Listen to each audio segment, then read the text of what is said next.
on entend dire le retour de la nature en ville, rendre la ville au paysage, etc. C'est pas exactement ça en fait. Moi je pense que c'est l'arrivée de la nature en ville, parce que historiquement, nos villes et nos villages étaient construits sur la nature. Sans la nature. La nature, c'était quelque chose de dangereux. Quand on allait de village fortifié en village fortifié, on traversait la nature et là, ça comportait un certain nombre de risques. Donc quand on arrivait en ville, on rentrait à l'intérieur des murs et on avait bâti un système. Voilà. Et donc c'est un peu comme ça que les villes se sont constituées. Et donc aujourd'hui, c'est vraiment... il y a une tentative avec Jean-Charles Alphand et le préfet Haussmann à Paris de faire rentrer la nature, d'ailleurs pour des raisons environnementales. Il y avait des questions un peu de sécurité avec ces grands boulevards qui étaient faits pour que l'armée voie loin, disait-on.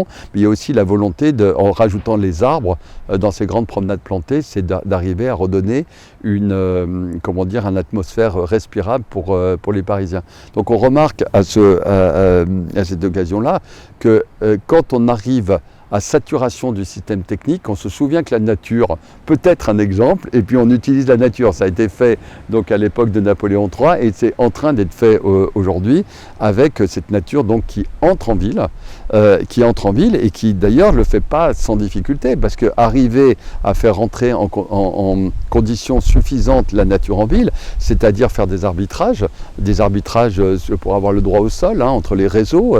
Est-ce que je pousse les réseaux pour mettre des arbres et pas? Est-ce que je supprime un peu de voitures ou de stationnement aérien pour mettre des arbres? Voilà, donc est-ce que j'accepte d'avoir certes la protection du solaire liée aux arbres en période de pic caniculaire, mais un peu moins de lumière dans mon appartement, etc. Donc on voit qu'il y a des...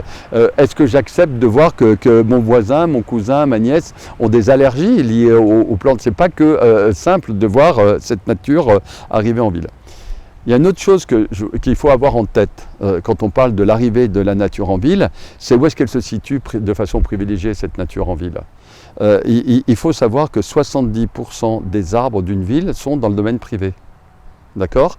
Et comment dire, quand je dis ville, c'est ville et village. C'est en général, d'ailleurs, le foncier urbain, quand on regarde nos zones urbanisées, et c'est encore plus vrai dans les villages, c'est majoritairement, mais très très majoritairement, du foncier privé. D'accord? Et donc ça nous fait comprendre que si on a envie à la fois de préserver la ressource en eau, c'est-à-dire d'être capable de moins intercepter cette eau de déchets et la transformer en eau ressource, c'est-à-dire en la filtrant au plus près de l'endroit où elle tombe, c'est-à-dire dans la parcelle dans laquelle elle tombe, il faut s'intéresser au domaine privé, c'est-à-dire l'ensemble des parcelles cadastrées d'une ville, parce que c'est là que se situe le potentiel. Donc on voit bien qu'il faut que les élus bâtissent des stratégies communes en embarquant et le privé et le public dans des trajectoires communes. C'est là qu'on va pouvoir infiltrer le plus d'eau, donc préserver au maximum la ressource, mais c'est là aussi qu'on va pouvoir planter plus rapidement. Je répète, 30% des arbres d'une ville sont sur le domaine public et 70% sur le domaine privé. Donc il y a vraiment, s'il y a quelque chose à bien avoir en tête, cette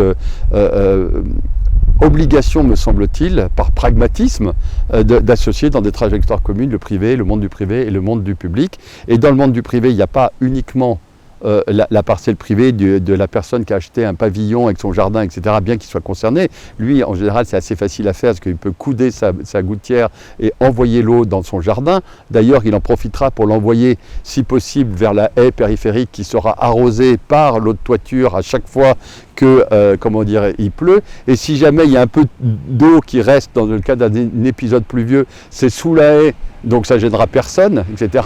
Donc là le privé peut le faire, mais il y a aussi le monde économique ou le monde des bailleurs, les bailleurs sociaux, les copropriétés, etc., où il y a beaucoup de gens qui habitent, et là il y a vraiment des potentialités incroyables, parce que c'est en général très facile de déconnecter les eaux pluviales des toitures, des parkings, etc., dans des espaces verts qui existent, qu'il faut simplement réaménager, et on arrive à des solutions qui ne sont pas chères et terriblement efficaces.